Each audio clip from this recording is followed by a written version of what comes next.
نصلی علی رسول الکریم اما بعد اعوذ باللہ من الشیطان الرجیم بسم اللہ الرحمن الرحیم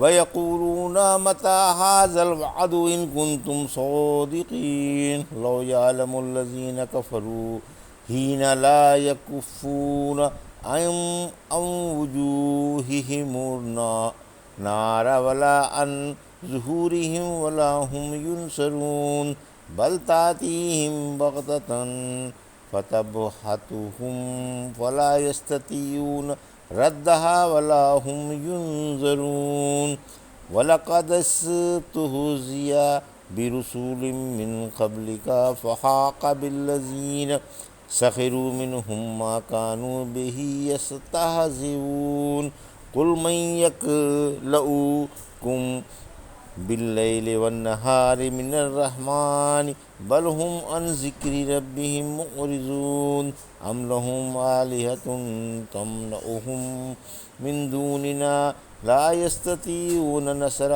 أَنفُسِهِمْ وَلَا هُم مِّنَّا يُصْحَبُونَ بَلْ مَتَّعْنَا هَٰؤُلَاءِ وَآبَاءَهُمْ حَتَّىٰ طَالَ عَلَيْهِمُ الْأُمُرُ أَفَلَا يَرَوْنَ أَنَّا نَأْتِي الْأَرْضَ نَنْقُصُهَا مِنْ أَطْرَافِهَا أَفَهُمُ الْغَالِبُونَ قُلْ إِنَّمَا أُنذِرُكُم بِالْوَحْيِ وَلَا يَسْمَعُ الصُّمُّ الدُّعَاءَ إِذَا مَا يُنذَرُونَ وَلَئِن مَّسَّتْهُمْ نَفْحَةٌ مِّنْ عَذَابِ رَبِّكَ لَيَقُولُنَّ يَا وَيْلَنَا إِنَّا كُنَّا ظَالِمِينَ وَنَضَعُ الْمَوَازِينَ الْقِسْطَ لِيَوْمِ الْقِيَامَةِ فَلَا تُظْلَمُ نَفْسٌ شَيْئًا وَإِنْ كَانَ مِثْقَالَ حَبَّةٍ مِّنْ خَرْدَلٍ آتَيْنَا بِهَا وَكَفَىٰ بِنَا حَاسِبِينَ۔ ابھی آپ نے سورہ انبیاء کی آیت 38 سے 47 کی تلاوت سماعت فرمائی۔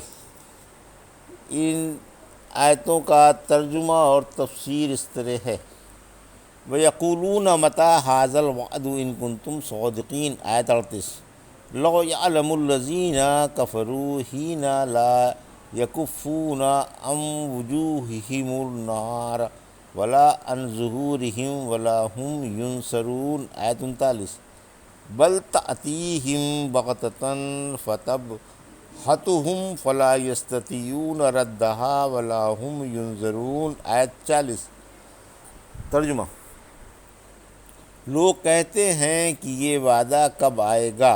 اگر تم سچے ہو تو بتاؤ۔ کاش ان کافروں کو اس گھڑی کا علم ہوتا جب یہ اپنے چہروں سے آگ نہ ہٹا سکیں گے اور نہ اپنی پشتوں سے، اور نہ انہیں کسی قسم کی مدد پہنچائی جائے گی، بلکہ وہ گھڑی تو ان کے پاس اچانک آ جائے گی اور انہیں بدحواس بنا دے گی، پھر یہ اسے ہٹا نہ سکیں گے اور نہ انہیں مہلت دی جائے گی۔ یہ تھا ترجمہ سورہ انبیاء کی آیت 38 سے 40 کا تفسیر۔ آیت 38 مشرکوں کی بے غیرتی کا بیان ہے کہ وہ بطور تکذیب و انکار اور کفر و سرکشی کے عذاب کے نہ آنے پر یقین کر کے عذاب کی جلدی مچا رہے ہیں، اور کہہ رہے ہیں کہ اگر تم سچے ہو تو بتاؤ قیامت کب آئے گی۔ آیت 39 یعنی اگر کافروں کو وہ وقت معلوم ہو جاتا جب وہ اپنے جسموں سے اور جسم کے دیگر حصوں سے آگ نہ ہٹا سکیں گے تو عذاب کی جلدی نہ مچاتے۔ جلدی تو اس لیے مچا رہے ہیں کہ عذاب پر یقین نہیں۔ اگر وہ وقت معلوم ہو جائے جب عذاب ان کو اوپر نیچے سے گھیر لے گا تو دم بخود رہ جائیں۔ سورہ زمر کی آیت 16 میں فرمایا ان کو اوپر نیچے سے آگ کے شعلے گھیرے ہوئے ہوں گے۔ آیت 40 مشرکوں کو جہنم اچانک دبوچ لے گی، یعنی انہیں جہنم کی آگ اچانک دبوچ لے گی، جس سے وہ بدحواس ہو جائیں گے، گھبرا جائیں گے، سر جھکا دیں گے اور ان سے اس کے دفع کرنے کی کوئی تدبیر بن نہ سکے گی اور نہ انہیں ایک سیکنڈ کی مہلت ہی ملے گی۔ وَلَقَدِ استہزئ برسول من قبلک فحاق بالذین سخروا منہم ما كانوا بہ یستہزئون۔ آیت 41، قل من یکلؤکم باللیل والنہار من الرحمن بل ہم عن ذکر ربہم معرضون۔ آیت 42، ام لہم آلہۃ تمنعہم من دوننا لا یستطیعون نصر انفسہم ولا ہم منا یصحبون۔ آیت 43۔ ترجمہ: دیکھیے، آپ سے پہلے رسولوں کے ساتھ بھی مذاق کیا گیا تھا، پھر مذاق اڑانے والوں ہی پر وہ چیز الٹ پڑی جس کا وہ مذاق اڑایا کرتے تھے۔ آپ ان سے پوچھیں تو صحیح کہ مہربان اللہ کے سوا اور کون تمہاری دن رات حفاظت کر رہا ہے، بلکہ یہ لوگ اپنے رب کے ذکر سے کترا رہے ہیں۔ کیا ان کے ایسے معبود ہیں جو انہیں ہمارے سوا مصائب سے بچا لے؟ وہ تو خود اپنی مدد کی بھی طاقت نہیں رکھتے اور نہ انہیں ہماری طرف سے پناہ دی جاتی ہے۔ یہ تھا ترجمہ آیت 41 سے 43 کا تفسیر۔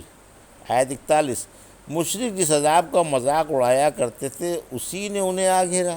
اللہ آپ کو تسلی دے رہا ہے کہ یہ آپ کے ساتھ کوئی نئی باتیں نہیں ہیں۔ آپ سے پہلے رسولوں کو بھی ان کی قوموں نے اسی طرح جھٹلایا تھا، پھر وہ جس عذاب کے آ جانے کو عقل سے بعید سمجھتے تھے اسی عذاب نے انہیں آ گھیرا۔ سورہ انعام کی آیت 34 میں فرمایا، بلا شبہ آپ سے پہلے رسولوں کو بھی جھٹلایا گیا تھا، لیکن انہوں نے بے ایمانوں کے جھٹلانے پر اور ایذا پہنچانے پر صبر کیا۔ آخرکار ان کے پاس ہماری مدد آ پہنچی اور اللہ کی باتوں میں کوئی رد و بدل نہیں کر سکتا۔ دیکھیے، آپ کے پاس بعض پیغمبروں کی بعض خبریں آ چکی ہیں۔ آیت 42، اللہ کی نعمت حفاظت کا بیان۔ اللہ اپنی نعمت کا بیان فرما رہا ہے کہ وہ دن رات اپنے بندوں کی نہ سونے والی آنکھوں سے حفاظت و نگرانی کرتا ہے، لیکن افسوس لوگ اللہ کی نعمتوں کا اقرار نہیں کرتے اور اس کے احسان و کرم کو ٹھکرا دیتے ہیں۔ آیت 43، بت مدد پر قادر نہیں۔ کیا ہمارے سوا کوئی ایسا بھی ہے جو انہیں مصائب سے بچا لے اور دن رات ان کی حفاظت کرتا رہے؟ نہیں، ہرگز نہیں۔ تم نے جو بات خیال کر رکھی ہے وہ نہیں ہے۔ تمہارے دیوتا تمہاری مدد تو کیا کریں گے؟ وہ تو اپنی مدد سے بھی قاصر ہیں، بلکہ وہ ہماری پناہ میں بھی نہیں۔ نہ ہماری طرف سے ان کے ہاتھ میں کوئی بھلائی ہے اور نہ وہ کسی کو مصائب سے بچا سکتے ہیں۔ بل متعنا ہؤلاء وآباءهم حتى طال عليهم العمر افلا يرون انا نأتي الارض ننقصها من اطرافها افهم الغالبون۔ آیت 44، قل انما انذركم بالوحی ولا يسمع الصم الدعاء اذا ما ينذرون۔ آیت 45، ولئن مستهم نفحۃ من عذاب ربک لیقولن یا ویلنا انا کنا ظالمین۔ آیت 46، ونضع الموازین القسط لیوم القیامۃ فلا تظلم نفس شیئا وإن کان مثقال حبۃ من خردل آتینا بها وکفی بنا حاسبین۔ آیت 47۔ ترجمہ: بلکہ ہم نے انہیں اور ان کے باپ دادا کو فائدہ اٹھانے دیا، یہاں تک کہ اسی حال میں ان پر ایک مدت گزر گئی۔ کیا وہ دیکھ نہیں رہے ہیں کہ ہم زمین کو اس کے کناروں سے گھٹاتے چلے آ رہے ہیں؟ پھر کیا یہی غالب آئیں گے؟ آپ فرما دیں، میں تم کو اللہ ہی کے کلام سے ڈرا رہا ہوں، اور بہرے پکار کو سنتے ہی نہیں جب انہیں ڈرایا جاتا ہے۔ اگر انہیں آپ کے رب کے عذاب کی بھاپ بھی لگ جائے تو پکار اٹھیں گے کہ ہائے ہماری شامت، ہم ظالم تھے، اور ہم قیامت کے دن انصاف کے لیے ترازو نصب کریں گے اور کسی پر ذرا سا بھی ظلم نہ ہوگا، اور اگر رائی کے دانے کے برابر بھی عمل ہوگا تو ہم اسے لے آئیں گے اور ہم حساب لینے میں کافی ہیں۔ یہ تھا ترجمہ آیت 44 سے 47 کا تفسیر۔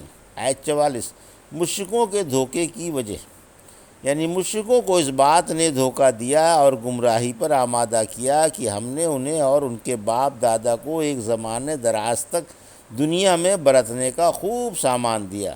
یہ مدت سے دنیوی عیش و آرام میں ہیں، اور اس آرام بخش حالت میں انہیں ایک زمانہ گزر گیا جس سے انہیں یہ غلط فہمی ہوئی کہ ہم اللہ کے پیارے ہیں اور ہم بھی کچھ ہیں۔ اسی دھوکے اور غلطی کو بتانے کے لیے فرمایا گیا، کیا مشرک یہ نہیں دیکھ رہے کہ ہم زمین کو اس کے کناروں سے گھٹاتے چلے آ رہے ہیں؟ یعنی زمین اپنے چاروں کونوں سے سمٹتی چلی آ رہی ہے، کافر و مشرک تباہ ہو رہے ہیں، اسلام کا نور پھیلتا جا رہا ہے اور اسلام کفر پر چھاتا جا رہا ہے۔ کیا یہ لوگ مسلمانوں کی شاندار فتوحات سے عبرت حاصل نہیں کرتے اور جھٹلانے والی قوموں کی اور ظالم شہروں کی ہلاکت سے ان کی آنکھیں نہیں کھلتیں اور مومنوں سے بچ جانے سے انہیں ہوش نہیں آتا؟ ذرا عبرت کی نگاہ سے دیکھو کس کا اقتدار بڑھ رہا ہے اور کون پست ہو رہا ہے۔ آیت 45، رسول اللہ کا مبلغ ہے۔ رسول اللہ کا مبلغ ہے، یعنی میں تو اللہ کی طرف سے ایک مبلغ ہوں اور تمہیں صرف اللہ کی وحی کے ذریعے اللہ کے عذاب سے ڈرا رہا ہوں۔ وحی میرے پاس آتی ہے، لیکن جس کی دل کی آنکھیں اندھی ہوں اور جس کے دل پر اور کانوں پر مہر لگ چکی ہو، اس کو میری نصیحت فائدہ نہیں پہنچا سکتی، اور جب بہرے ڈرائے جائیں تو وہ پکار کو سنتے ہی نہیں ہیں۔ آیت 46، ان کے لیے اللہ کا معمولی عذاب بھی کافی ہے، یعنی اگر جھٹلانے والوں پر اللہ کا معمولی سا عذاب بھی آ جائے تو اپنے گناہوں اور ظلم کا فوراً اقرار کر لیں گے اور کف افسوس ملتے رہ جائیں گے۔ آیت 47، وزن اعمال کا بیان، ہم قیامت کے دن عدل و انصاف کے لیے ترازو رکھیں گے۔ ترازو تو ایک ہی ہے، مگر اس کی جمع وزن والی چیزوں کی تعداد کی وجہ سے لائی گئی، چونکہ اعمال جو اس میں تولے جائیں گے بہت ہوں گے، اس لیے جمع کا صیغہ استعمال کیا گیا۔ پھر فرمایا، نہ کسی پر ظلم ہوگا اور نہ کسی کا رائی کے دانے کے برابر عمل ضائع ہوگا۔ یقین مانو اللہ ایک ذرے کے برابر بھی ظلم نہیں کرے گا، اور اگر نیکی ہوئی تو اس میں اور اضافہ فرما دے گا اور اپنے پاس سے اجر عظیم عطا فرمائے گا۔ یہ تھا سورہ انبیاء کی آیت 38 سے 47 کا ترجمہ اور تفسیر جو ابھی آپ نے سماعت فرمائی۔ بارک اللہ لی و لکم فی القرآن الحکیم و نفعنی وایاکم بآیات الذکر الحکیم۔